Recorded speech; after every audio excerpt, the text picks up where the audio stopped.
আসসালামু আলাইকুম। বাংলা সংবাদে সবাইকে স্বাগত জানাচ্ছি। আমি চিন্তিয়া হক। শুরুতেই সংবাদ শিরোনাম। বিএনপি পাকিস্তানপন্থীদের পুনর্বাসন করেনি, আওয়ামী লীগের প্রশ্নই ওঠে না, বলছেন রুমিন ফারহানা। এদিকে দেশের মানুষ আর কারো গোলামি চায় না, বলছেন হাসনাত আব্দুল্লাহ। জানাবো, হাসিনার জন্ম হয়েছে ভারতে, মরবেও ভারতে, বলছেন কাজী সাইয়েদুল আলম। এবং সর্বশেষ জানাবো, মিটফোর্ডে নৃশংস হত্যাকাণ্ড, পাথর দিয়ে আঘাতকারী অভিযুক্ত ব্যক্তি পটুয়াখালীতে গ্রেপ্তার। শুনছিলেন সংবাদ শিরোনাম, এবারে বিস্তারিত। বিএনপি পাকিস্তানপন্থীদের পুনর্বাসন করেনি, আওয়ামী লীগের প্রশ্নই ওঠে না, বলছেন রুমিন ফারহানা। বিএনপি সহ আন্তর্জাতিক বিষয়ক সম্পাদক ব্যারিস্টার রুমিন ফারহানা বলেছেন, বিএনপি কোনোদিনই পাকিস্তানপন্থীদের পুনর্বাসন করেনি, আর আওয়ামী লীগের পুনর্বাসনের প্রশ্নই ওঠে না। আজকে যারা এনসিপির মুখ, তারা কিন্তু একসময় ছাত্রলীগ, যুবলীগ, আওয়ামী লীগের হয়ে রং গুটিয়ে ভিন্ন রঙের রাজনীতি করে 15 বছর টিকেছিল। বিএনপির মুখ এক, কাজে আলাক ছিল না। মুখ বিএনপির, কাজে আওয়ামী লীগ, এটা বিএনপি কোনোদিনই করেনি। সুতরাং যত নির্যাতন বলবেন, যত মামলা হামলা বলবেন, যত রকম নির্যাতনমূলক অত্যাচার বলবেন, এটা 15 বছর ধরে বিএনপি নেতাকর্মীরাই ভোগ করেছে। সুতরাং বিএনপি আওয়ামী লীগের পুনর্বাসন করতে চাইছে, এই কথাটা একেবারেই অসত্য। দেশের রাজনৈতিক দলগুলোর মধ্যে মতানৈক্য, বিভেদ ও বাদানুপাতের ব্যাপারে তিনি বলেন, এই ধরনের বিভেদ বা বাদানুপাত তো স্বাভাবিক, রাজনীতিতে থাকবেই। এইটুকুতেই যদি না থাকে, তাহলে তো বাংলাদেশের সকল রাজনৈতিক দল মিলে একটি রাজনৈতিক দল হতো। যেহেতু দলগুলো আলাদা আলাদাভাবে নিজেদের রাজনৈতিক আদর্শ মতাদর্শ অনুযায়ী রাজনীতি করছে, সেহেতু দলগুলো প্রত্যেকেই যার যার মতো করে নির্বাচনে অংশ নেবে। তাই রাজনৈতিক দলগুলোর মধ্যে পরস্পরকে কিছুটা খোঁচা দিয়ে, কিছুটা আক্রমণ করে কথা বলে, এটা খুব অস্বাভাবিক কিছু নয়। তবে দেখতে হবে সেই কথা বা সেই আক্রমণ কতটা সত্যের ওপর ভিত্তি করে, সেই কথা বা আক্রমণ কতটুকু সভ্যতা, ভদ্রতা ও রাজনৈতিক শিষ্টাচারের মধ্যে করেছেন, সেই কথার মধ্যে দিয়ে কোনো মিথ্যা প্রোপাগান্ডাকে প্রমোট করছেন কিনা, এই বিষয়গুলো। এর বাইরে আমি মনে করি রাজনৈতিক দলের মধ্যে মতভিন্নতা থাকবে এবং পরস্পরকে হয়তো কিছুটা খোঁচা দিয়েও কথা বলবে। তিনি আরো বলেন, কিছু বললে বিএনপি কিন্তু সরাসরি বলেছে, কোন দলকে ইন্ডিকেট করে কোন দলকে সে দোষ দিচ্ছে। অন্য রাজনৈতিক দলগুলোর মধ্যে উদাহরণস্বরূপ এনসিপি বলেছেন, একটি দল একসময় পাকিস্তানপন্থীদের পুনর্বাসন করেছে, এখন আওয়ামী লীগের পুনর্বাসন করছে। আবার জামায়াতে ইসলামী থেকে বলা হয়েছে যে মিটফোর্ডের ঘটনার পর একটি দলকে জনগণ লাল কার্ড দেখিয়েছে। ওনারা আসলে কাদের বুঝিয়েছেন? যেহেতু উনি কোনো স্পেসিফিক দলের কথা বলেনি, আমি ওনার এই বক্তব্যের আলোচনা করি। ডেফিনেটলি বাংলাদেশের মানুষ মিটফোর্ডের ঘটনায় একটি গোষ্ঠীকে লাল কার্ড দেখিয়েছে, সেই গোষ্ঠী হচ্ছে যারা সরকারের সঙ্গে যুক্ত। কারণ এই সময়ে বাংলাদেশের আইন শৃঙ্খলা পরিস্থিতি এই জায়গায় এসে ঠেকবার পেছনে সরকারের একটি বিরাট দায় রয়েছে। রুমিন ফারহানা বলেন, প্রকাশ্য দিবালোকে পাথর দিয়ে একজন মানুষকে হত্যা করা হয়েছে মিটফোর্ডের মতো ব্যস্ত এলাকার।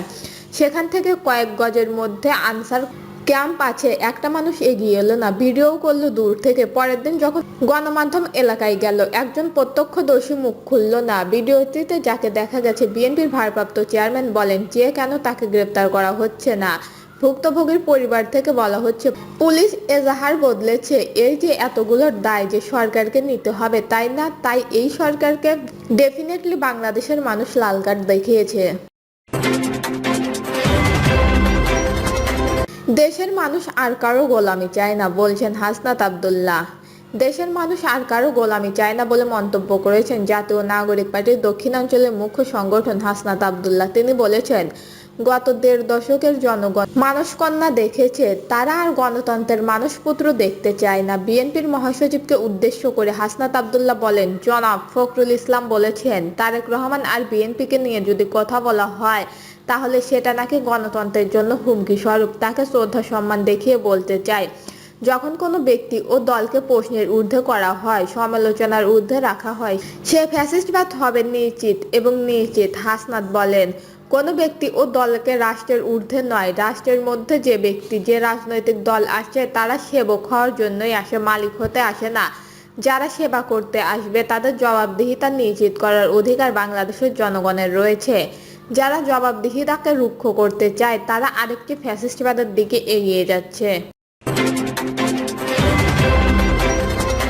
হাসিনার জন্ম হয়েছে ভারতে, মরবেও ভারতে, বলছেন কাজী সাইয়েদুল আলম। বিএনপির কেন্দ্রীয় নির্বাহী কমিটির সাংগঠনিক সম্পাদক কাজী সাইয়েদুল আলম বলেছেন, হাসিনার জন্ম হয়েছে ভারতে, মরবেও ভারতে, তাই ওই দেশে পালিয়েছে, তার আর ফেরা হবে না। কাজী সাইয়েদুল আলম বলেন, রাজনৈতিক স্বার্থ হাসিলে একটি মহল বিএনপি ও তার দলের ভারপ্রাপ্ত চেয়ারম্যান তারেক রহমানকে নিয়ে যে অশালীন প্রচারণা শুরু করেছে তা ঘৃণ্যভাবে প্রত্যাখ্যান করছি। সেই সঙ্গে সারা দেশের নেতাকর্মীদের একতাবদ্ধ থাকতে হবে। কেউ কেউ ঘোলা পানিতে মাছ শিকার করার চেষ্টা করতে পারে, তাদের এ দেশ বিরোধী নির্বাচন বানচালের ষড়যন্ত্রকে প্রতিহত করতে হবে। প্রধান অতিথি আরও বলেন, বিএনপির এ দেশের গণমানুষের দল বিগত প্রায় 18 বছর আওয়ামী লীগ 111 সরকার চেষ্টা করেও দমাতে পারেনি। আপসহীন নেত্রী বেগম খালেদা জিয়া ও তারেক রহমানের নেতৃত্বে বিএনপি আজও সুসংগঠিত।